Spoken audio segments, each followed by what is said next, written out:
Welcome in to Greenville Grit. This is Greenville Residents in Touch with your hosts, Terry Williams and Michael Overton. This is the show that keeps you connected and in touch with the issues that affect what's happening in your community. Greenville Grit is sponsored by Greenville Toyota, the Overton Group, Solar Creations, and Bill Clark Homes. Now with your hosts for Greenville Grit, here's Terry Williams and Michael Overton. Welcome to the Greenville Grit. I'm Terry Williams. And I am Michael Overton. Terry, good to see you today. And you too, Michael. We've got an exciting show. Michael King, incoming SGA president with East Carolina University, is on the show with us today. We've got a lot to talk about with him. That's right. Lively discussion today about some important issues coming up with our Greenville City Council this week. Yeah. Very, very important and quite spirited from what I'm hearing so far. But before we get into it, we want to thank our sponsors. That's right. We want to thank Bill Clark Homes for sponsoring us. If you need a brand new residence in some wonderful, gorgeous neighborhoods in Greenville, Bill Clark Homes can help you. That's right. Also, if you need a new car to get to those new residences anywhere in Greenville, go see Greenville Toyota. For a new Toyota or Scion vehicle, go see Craig Ghost at the Greenville Toyota team, Greenville Toyota Memorial Drive, 321-3000. Also, the Overton Group. Tell us about your group, Real Michael. estate and property management professionals. We focus on commercial real estate, but we also do residential. Have an office in Greenville and New Bern, and do commercial real estate, residential real estate, commercial property management, residential property management. We do it all, and business brokerage. Your list is getting longer. Yes, it's getting longer, and my days are getting longer too, but it's going well. That's right. We're going to go to a quick commercial break, come back. We'll have Michael King on with us.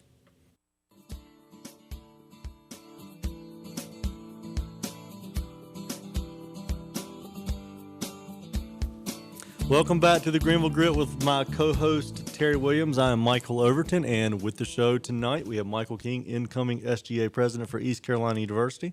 Michael, welcome to the show. Thank you so much for having me on. This is awesome.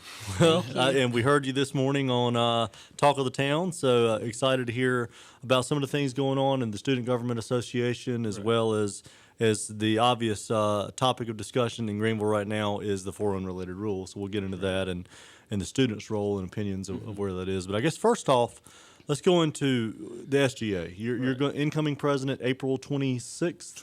27th, okay. Yes, and what exactly is the role of the SGA at ECU? Well, essentially what we've been working on is expanding the role of SGA at ECU, really, because we're not really well respected right now. A lot of people see us on the same level playing field as some of the other organizations on campus, and in reality, those organizations come to us for funding. So overall, what we would like to do is benefit the students in any way we see fit, and really what they want us to do. So when we campaign, we rant on expanding student resources, which the Board of Governors have approved the new student union for ECU. So what we want to do is, we campaigned, we went to all these organizations and, told them our platform. We want to go back and say, do you want more banquet halls? Do you want more places to eat? Which places do you want to eat? So that's what we'll do with expanding student resources, improving campus safety, which we can kind of get into when we talk about City Council, because I did talk about building relationship with City Council and opposed to what it is right now, which is kind of just stagnant relationship. I don't think, there is no relationship right now, whether it be good or bad. Yeah. No, not at all. And then lastly on that was kind of improving SGA. Right now there's just the SGA Senate, which it's kind of similar to, U.S. Senate. You'll have representatives from each college, so say the College of Business, Arts, and Sciences, and they'll have representatives, on their behalf, creating bills and whatnot. But we feel like that's where we're lacking representation with giving us power over administration, just because it's such a small body right now. And what we would like to do is create essentially a House of Representatives, and that would be organizations. So IFC, Interfraternal Council for Greek Life, would have a representative. Same with Financial Marketing Association. All these different organizations. There's over 300-400 on campus. What we'd like to do is have them send a delegate, essentially just like the House, and that would create such a larger body, and then we could hold, they would hold us as the executive board accountable. They would make bills, send it over to the Senate, get it passed, and I just think it's a great way to get students involved. Okay, that's great. So how many current members do you have? You said you want to increase in the size of your SGA. How many current members, and what are you looking forward to adding? Well, in terms of for the executive council, that we have the president, vice president, treasurer, secretary, and chief of staff. Then we have the Senate, who is led by the Senate Speaker, which we actually just changed prior to taking office. They this past year, the year before last, they had the vice president running the Senate. Now they added a new position, which is a Senate speaker, so he runs Senate meetings and whatnot. And it varies from year to year how many senators there are. It's based on you have one senator per 1,000 students within that college. So I think the college business has around 3 or 4, and that's one of the larger colleges. So I think there's around 26, 27 senators right now. Then a big thing we're working on is the judicial board. The judicial board right now is pretty much non-existent at ECU, so they don't really feel like they have a position yet, and we see that as a major problem because that has to do with the whole checks and balances situation. And what we would like to do is they have a chief justice right now, and then 4 justices underneath him or her, whatever it may be. And what we would like to do is kind of combine their positions along with the ECU conduct board, so they can hold, a larger role and make us more accountable for, our actions. Okay. So the SGA represents the students. This is just for public information. Represents the students, and then you all come together with your executive board and would approach the school administration with things you needed or wanted to see changed and that sort of thing. Is that how that works? Exactly. That's the big thing that we've seen, especially with this last administration. They've done a great job. The current SGA president, Tim Schwan, he's been Tim. He's been an awesome SGA president, and that's kind of the role that I've looked at in terms of going to administration and explaining to them what we'd like to see and what to get done, because one of the job titles when you sign up and put in your application to run is you're a ex officio member on the board of trustees. So you're the main person going to them, and whether it be something good or something bad about what the feedback you've been getting from students, you are their representation there, and they're the ones making the big decisions for the school. Okay. Wow.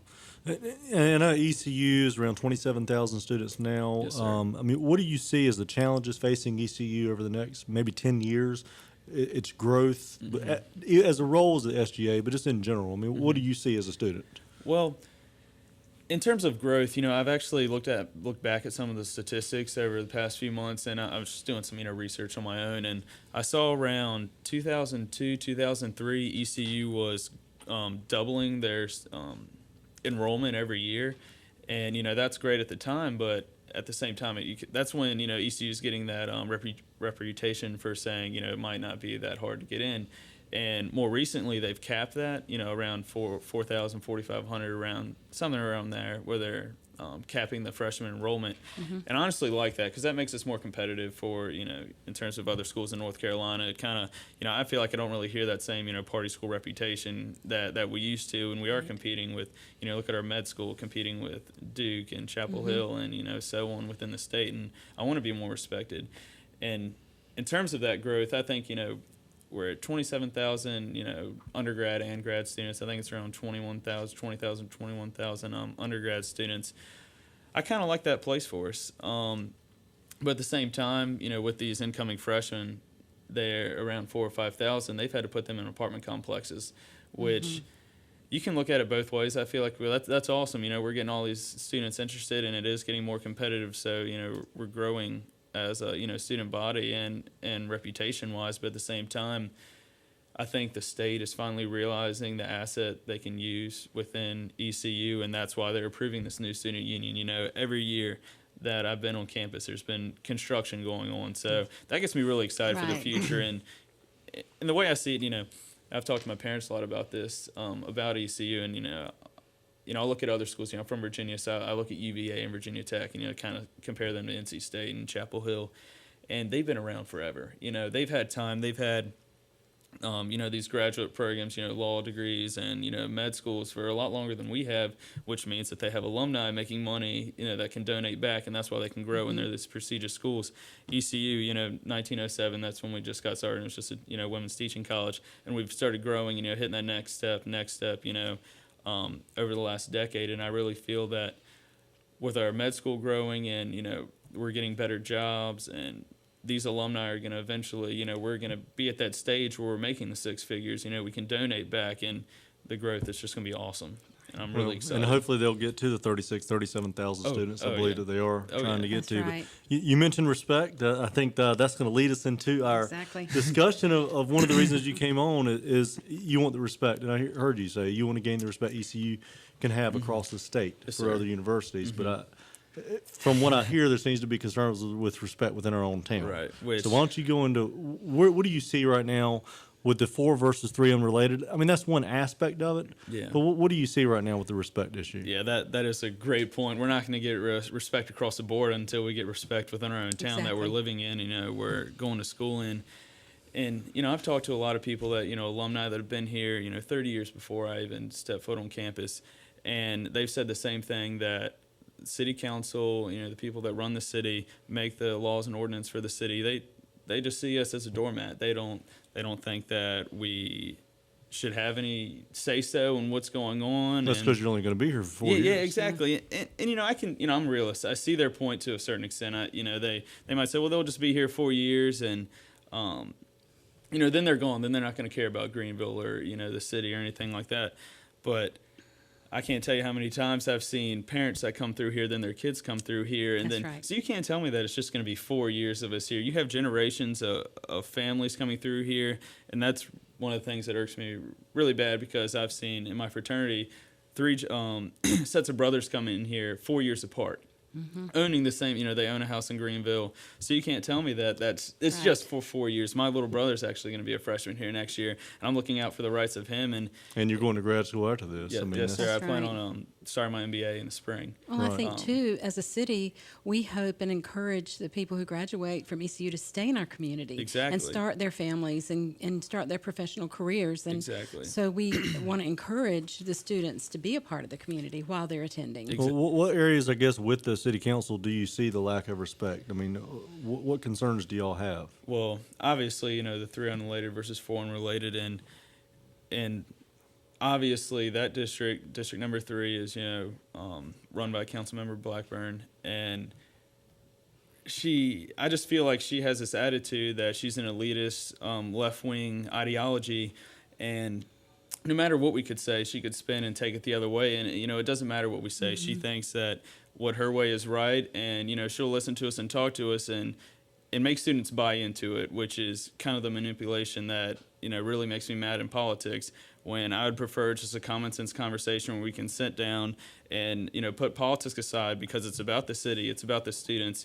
We have such a great impact on the economy of Greenville, and if they don't respect that, then they're just missing a whole picture of what's actually going on in this town. Well, basically, when students are in, our town population increases by 30%. Oh, exactly. So, yeah, I'd say it's Right. pretty significant yeah. contribution. And if they don't realize that, I mean, you figure you have these essentially 30,000 students in here adding every fall through, spring. And like for me, I haven't gone home since I was in high school. I've lived here each calendar year it'll be 3 years now, because I'm staying here this summer as well. So I'm a full-time resident Right. of Greenville. It's not like I spend 9-10 months out of the year here, then go back to Virginia. But you mentioned Marion, and I'll mention, too, as a reminder, the 2 of the council members are paid by Oh. ECU. So, I mean, again, that concerns me that you feel there's no respect there. So, go into that. Yeah, that's another thing that doesn't make much sense to me. If you're going to tell me that we don't deserve any respect or any say-so in it, when 2 of the council members, like you said, they are paid faculty at East Carolina University, who pays their salary? The students pay their salary. I'm paying $20,000 a year out-of-state tuition.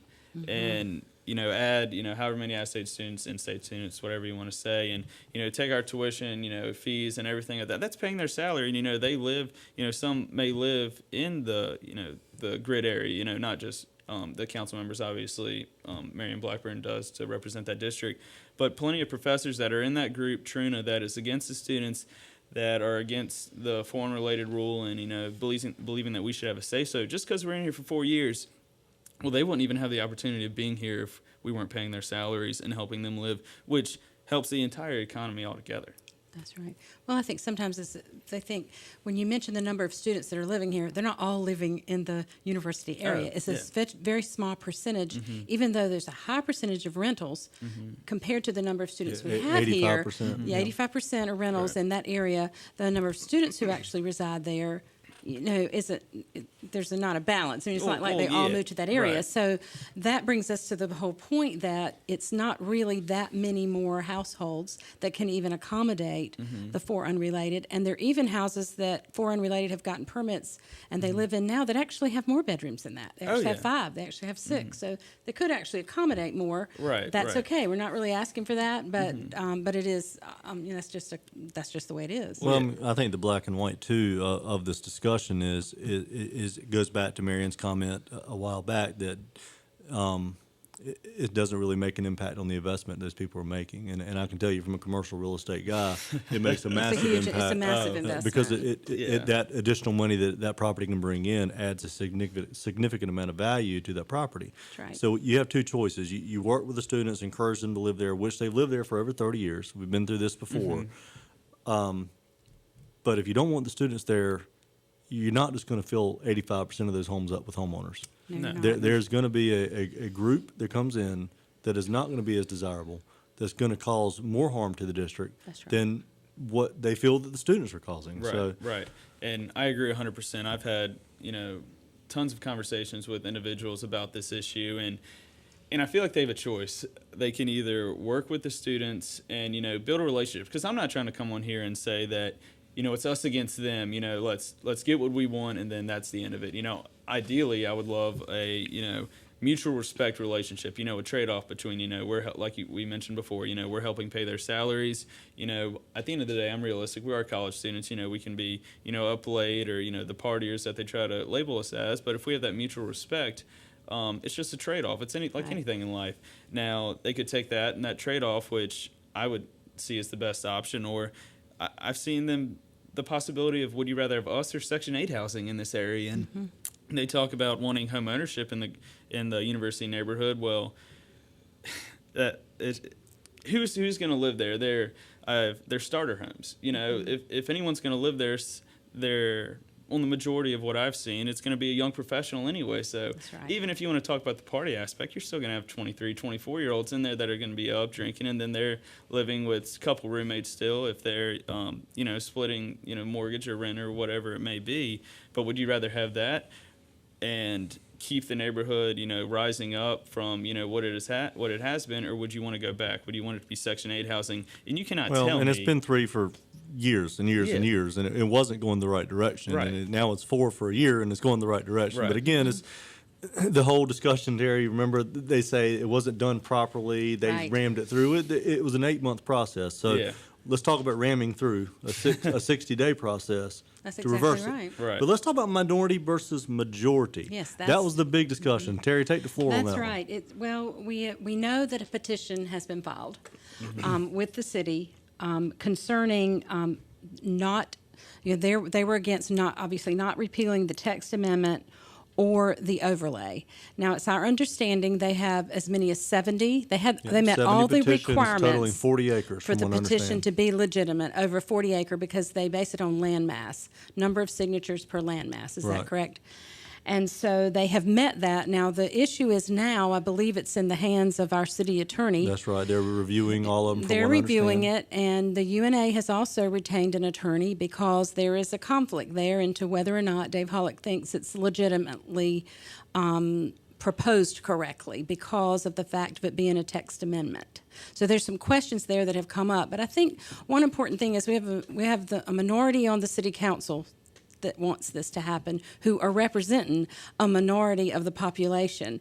The people who were against this being put in place with the 4 unrelated before could have gotten a petition together last time to stop this from happening, but they did not have the support. Right. It did not have enough They did not signatures. have the support, and they didn't need but 5% of the land mass to file that petition at that time. And I they believe could they've got not 20% get of the it. land mass right now has That's already right. signed petitions, and they probably stopped when they got more than enough. I think so. I So think they've so. got more than a majority. I think It's not about minority majority. Another important thing that the 70 signatures have come from the inside the overlay and around the periphery of the overlay. So they've got support from the people who are touching the area as well. So they've got a huge amount of support. I think the petition definitely needs to be looked at, and I mean, I think you're going to be looking at what happens tomorrow night, or Well, whether or and not we move forward to a lawsuit. Speaking of tomorrow night, I think don't you have something to say about Yeah, tomorrow night? tomorrow There's night. something about to happen. Maybe the ECU students are also looking to protest. Yes. We have a written petition protesting Yes. it, but we're going to have physical petitions from ECU. And yeah, that's what I've been telling people. And we've talked about what am I going to say tomorrow night. What are the people behind you are going to say? Well, our plan is to get as many students as possible. I've been quoted saying 100 to 200 plus. And honestly, I would love to have that. But I honestly think if the students are well informed, which I've been working on tirelessly over the past couple, weeks and days about, what's going on with this situation, what potential impact you could have on your life, even if you're not necessarily living in that area right now. What if you want to live in there next year or the year after? So the plan is to start at the parking lot across from Christie's Euro Pub. We're going to walk down Jarvis Street, then go in front of the Chancellor's house just for, just send a little Just to message. say hey. Send a maybe, message, say, that's say hey, right. send a little message. And we plan on walking down to City Hall and setting up some people outside and, protesting and, just, respectfully though. I've already told them that we need to show them that we're not just drunk college students. We are upstanding members of society. We just happen to be students living in this area, and we want to continue to live in this area for reasonable, for financial reasons. And if we act in a polite manner and respectively, and show them what we want, I think whatever I have to say tomorrow night will be nullified because of the amount of students that are going to be in the chambers. That'll speak much louder than any words that I can say. Exactly. Well, that's what we talked about during the last election was that ECU students needed a voice, Well, my and concern they too, didn't I have mean, one on our city council. Right. Prospery's a swing vote. We all know he's a swing vote. Now, I'm not saying Exactly. Smiley couldn't surprise us, but Right. even the Daily Reflector quoted him as saying that he was there to support Calvin. So, if Prospery's the swing vote on this, and he's already said he's going to vote against it, that's a little bit disappointing. Very disappointing. So, I would like to see just listen to the Right. students. 27,000 students that this gentleman here represents, and the majority of the people arguing against this. That's right. We do need to take a quick commercial break. We'll come back, wrap the show up. So thank you for joining us. We'll be good. right back.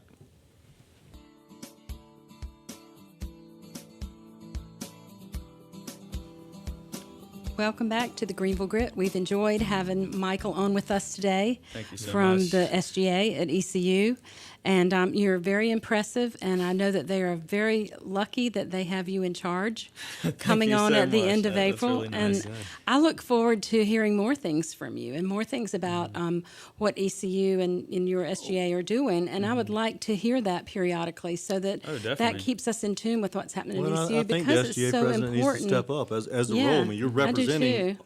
a quarter of our city's Yeah. population. So you need to you guys have got to be heard. I think Right, that's right. Well, important. obviously, you make a big impact on our community, and we appreciate you being here. And when you look around at other towns that don't have universities the size of ours, you can see the difference. Right. And what you all have to offer to our community is immense. So that's really great. Well, we want to make sure we don't forget to thank our sponsors. That's right. Bill Clark Homes, the Overton Group, and Greenville Toyota. Thank you for the support of this show. We could not have this show without you. That's and I know you're exactly going to right. give a date on the Did voting. want to give just a little bit of an update. Friday, April 11th is your last day to register to vote before the May 6th primary. And if you're voting by absentee ballot, I did pull a little information. You can go to the Board of Elections website. Absentee voting, I believe you can vote still until Thursday before the election on May 6th. So you've got a little bit of time on that. But you can no longer go into early vote sections or polls and register anymore. So like you could before, no same day registration. Well- So and then early voting starts April 24th, and That's the right. primary is on May 6th. Well, I know Representative Brian Brown is going to be on with us next week to Couple talk of about, weeks. is it a couple weeks out? Right Is that before. far? I Okay. think so. I think so. I don't even know Might who be next wrong. week. That's What terrible. is this week? I don't even I know. think it is What's next the- who's week. on Sorry second? about that. But That's Michael, right. again, thank you so much for coming on. Any last words? We got a couple of minutes left. Things that you want to contribute or inform the city about. That's what our role of the show is. Yeah. I kind of just want to say, I've talked to, like I said before, alumni in the past that there hadn't been anything like this in, I'd say, about 15 years. I've been told that there was a noise ordinance passed, about 15 or so years ago, and that's about the last time the students really spoke up and really, told the city how they felt. And, if I had it my way, I would love if this didn't stop right here, regardless of what happens tomorrow night. I think this is a great thing that students are starting to get involved and realizing, the pros and cons of what city council can do for them. If we can create this relationship, this doesn't have to be a fight every time. This can be, a well-balanced discussion, and, they can get what they want out of it. We can get what we want out of it and compromise. So, regardless of, I obviously would love to, for them not to repeal the foreign related. I think that would be utterly terrible for the city and for the welfare of ECU as a whole and, our growth. But, if they decide to do that, it's not over. The fight's not over. It's never going to be over. Until we start working together as a team, this is not going to stop. And I hope the students stay involved and I can keep them involved. And I guess I'll predict too. If they just repeal it without having any offering of any type of a compromise. Exactly. then you think the last election was nasty. Oh, I know. Now you got the students. You've woken up a giant. Well, with a couple the of things that still bother me. One thing that still bothers me is I still haven't heard a complete good explanation from our city council that want to overturn it. What is the issue with four unrelated? It's not about the four unrelated. It's not about the four. It's been about the process, and it shouldn't be. It should be about the issues. The other thing that I just want to make a comment, I know that during the campaign, Marion kept saying that she, had finally purchased her home. She's now a qualified homeowner, but she did not purchase in the university area that she tries to fight for so much for home ownership. She didn't buy her house there. River Hills, she's at on the River Hills edge. or wherever she's on the edge of last it. neighborhood before you go out It of just town. really just bumfuzzles me why she didn't buy in the same area that she wants to promote the home ownership so much about. It bumfuzzles you. It doesn't make bumfuzzles sense. Have me. you never heard Gets that my word? grit. Get your grit. There you go. See, we haven't done the grit for the last 2 or 3 weeks. So We've been kind of had a lot of things to talk about, and so we couldn't squeeze in what gets our grit. But that actually gets my grit. Well, look, thank you again for joining us tonight at 6:30, Friday night at 6:30, and Saturday morning 9:30. Please come back to join us next week. It's been great having you on.